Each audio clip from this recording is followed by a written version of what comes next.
Right, anyway, today we'll be straying away from the usual noir suspects in order to discuss a classic movie set in Los Angeles, which is all about the troubles of American youth in general, and post-war teenagers and young adults in particular. Perhaps you've heard of it. It's called Rebel Without a Cause. The story about the story. Throughout the 1940s, 50s, and to some extent the 60s, there was a genre of films which I feel is best described as teen-sploitation.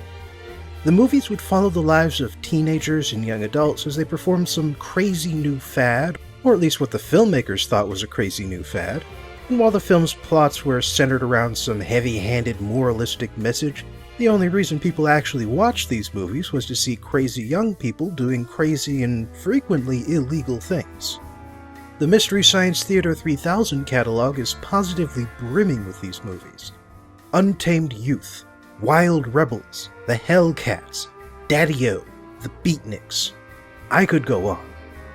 So to say the least, 1955's Rebel Without a Cause has a lot of company. But there are a few things that make it stand out from the average teenage gang and angst fest. The first and most obvious difference is the performance of James Dean, the lead actor, who managed to turn what easily could have been a preachy melodrama into something real. Dean's Hollywood career spanned only 3 films, East of Eden, Rebel Without a Cause, and Giant, but his acting, improvisation, and nascent directing skills were so apparent from just this small sampling that it was already obvious what kind of talent he could have brought to Tinseltown. Sadly, his life was cut short in 1955 when he got into a high-speed car accident at a highway junction, before Rebel or Giant had even been released. It's a bit unclear who was at fault for the incident, but considering that pretty much everybody involved is or would have been dead of old age by this point, it doesn't particularly matter anymore. Incidentally, the other 2 main actors also came to untimely ends later in life. Sal Mineo, who played John Plato Crawford, was stabbed to death in 1976 by a drug-addled mugger who only wanted the money in his wallet. And Natalie Wood, who played Judy, managed to get to 1981 before she drowned in what was probably a boating accident off Catalina Island. Aside from its plot and its actors, Rebel also carries the distinction of being one of the first movies to be filmed in CinemaScope, a camera technology which allowed studios to film in high-quality color in a widescreen format. You may have noticed from the Maltese Falcon and the Big Sleep that old films used a 4:3 aspect ratio, the same used by televisions up until the 2000s. In the early 50s, however, the film industry collectively shifted to widescreen and color as a way to combat the growing influence of television, to give movie theaters something unique to offer. Of course, TVs would eventually adapt, and the Cold War between the big screen and the little screen continues to this day. One final word before I begin the story.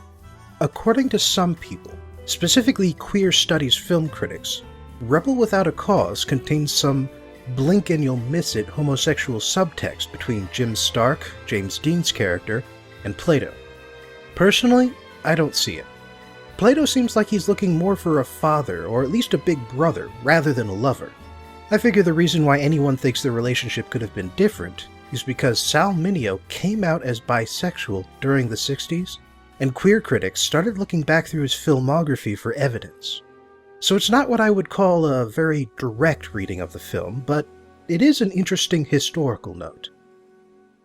The story.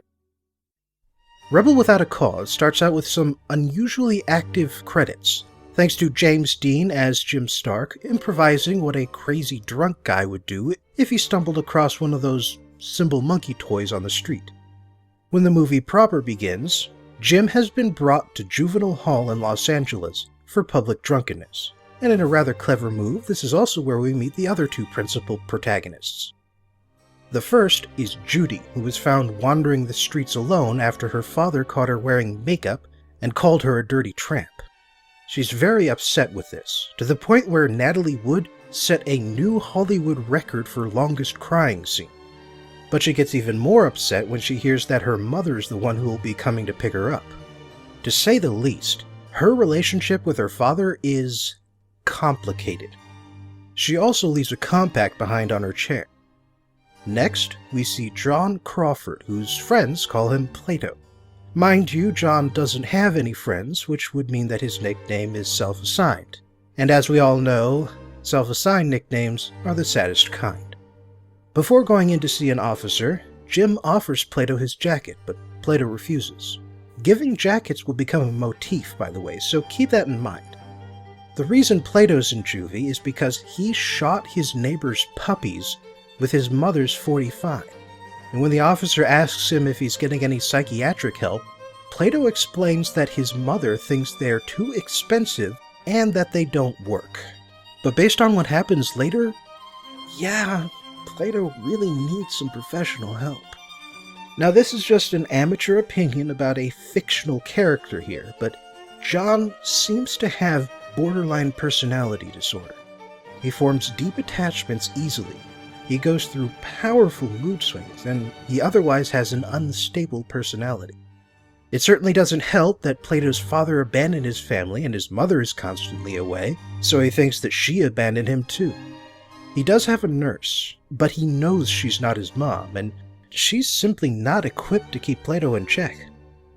Finally, we see Jim Stark's family.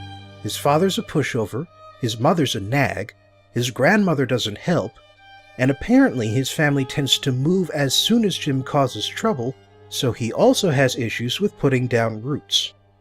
As they argue, Jim spots Judy's compact and pockets it, and then he screams, "You're tearing me apart!" which I'm sure used to be a moving line before Tommy Wiseau and The Room turned it into a joke. Seeing Jim's outburst, the case officer, Ray Fremick, pulls him into his office to speak privately. Jim tries to throw a punch, but the officer throws him to the floor and suggests that he kick the desk to let out his aggression.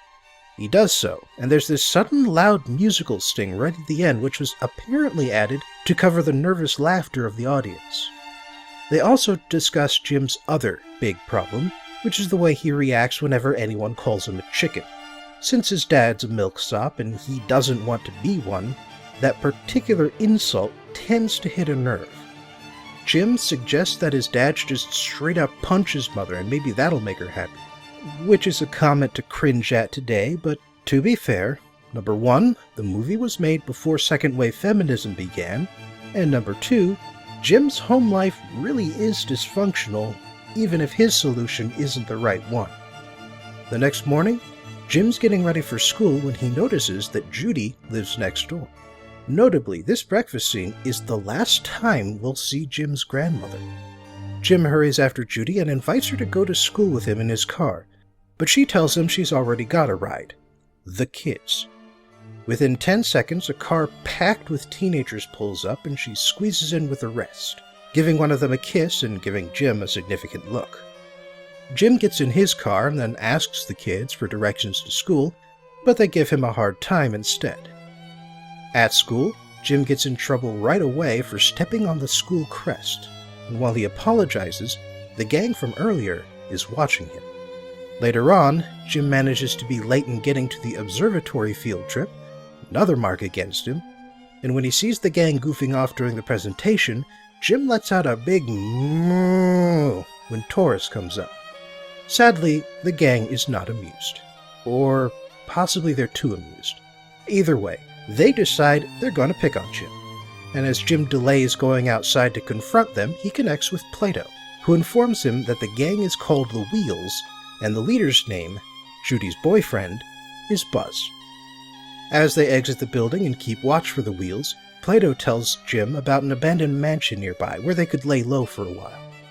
Sadly, the gang gets to Jim's car first and punctures his tire with a switchblade to goad him into confronting them. Jim doesn't react as he gets a crowbar out of his trunk, but as soon as they start clucking at him, Jim gets real pissed off. Buzz then invites Jim to a knife fight, and while Jim refuses to accept at first, he gets going once they call him chicken again. They trade cuts for a while, and when they're interrupted by the observatory security, they decide on having a chickie run for a rematch at 8 o'clock. When Jim goes home to clean himself off, he notices his dad in an apron cleaning up a fallen dinner tray. Since this is pretty demeaning for a 1950s father, Jim is initially amused, but then he gets angry. Meanwhile, Judy is showing her father more affection than he thinks is appropriate, which upsets him, and which then upsets her. There's this suggestion of an Electra complex, but it doesn't go much beyond the two of them being awkward about Judy's age. After that, we cut back to Jim, who asks his dad whether he should go through with the Chicky run. But his dad is unable to give him a straight answer, even after he sees the cuts on Jim's chest. So Jim puts on his iconic red jacket and storms out. When he arrives at the cliffside, we finally learn out what a Chicky run is. Two people drive stolen cars towards the edge of a cliff. The first person to jump out is a chicken. Jim and Buzz bond a bit before they begin, and during their conversation they say one of the film's famous lines. Why do we do this? You gotta do something, now don't you? Meanwhile, Plato is speaking with Judy and making up stories about his grand friendship with Jim. The race begins, and while Jim jumps out in time, Buzz's jacket gets caught in the door handle and he goes over the edge. Some of the gang members blame Jim, but they let him leave in peace. Judy contemplates the cliff, but Jim shakes his head and pulls her back. Jim drops Judy and Plato off at his place, at which point Plato asks to go in and writes down Jim's address when he says no. Once Jim gets inside, we begin one of the most famous scenes of the movie, which James Dean actually blocked out himself. Jim's parents were waiting for him to come home, and Jim winds up explaining the whole situation and tells his folks that he's going to go to the police. Both his parents tell him not to, tell him that he shouldn't be the only one to get in trouble, and the three of them wind up on the staircase in order of the family hierarchy. Jim demands that his father stand up for him, but he can't. So Jim grabs him, throws him down, and starts choking him in an absolute rage. He stops before doing anything permanent and storms out, kicking a painting of his grandmother because apparently she's just gone from the movie at this point. When Jim goes to the police station, some of the gang members are coming out and decide that he's there to squeal. And he is, but he isn't able to do so since Officer Ray Fremick is out and none of the other cops bother listening to him. So he calls Judy, but Judy's father hangs up on him. Still, Judy overhears and she's outside on the back fence when Jim gets back. They're talking about life and death when they hear a radio request, which is a message from the gang that they're after Jim, and so they decide to go to Plato's abandoned mansion for a while. Meanwhile, the gang members hassle Plato and get his address book, so Plato grabs his mother's gun and jumps on his scooter to warn Jim. The gang gets to the house first and nails a live chicken to Jim's front porch, and at this point, his parents finally realize the kind of deep shit that their son is in. A moment later, Plato arrives at the back door, and when he hears Jim is gone, he knows exactly where he went. After that is a quick montage of everyone's parents and guardians calling the police. Plato catches up with Jim and Judy soon enough, so the three protagonists have some fun goofing off and exploring the mansion for a while. Plato falls asleep on the veranda, so Jim and Judy cover him with his coat, laugh at his mismatched socks, and then go off to continue exploring.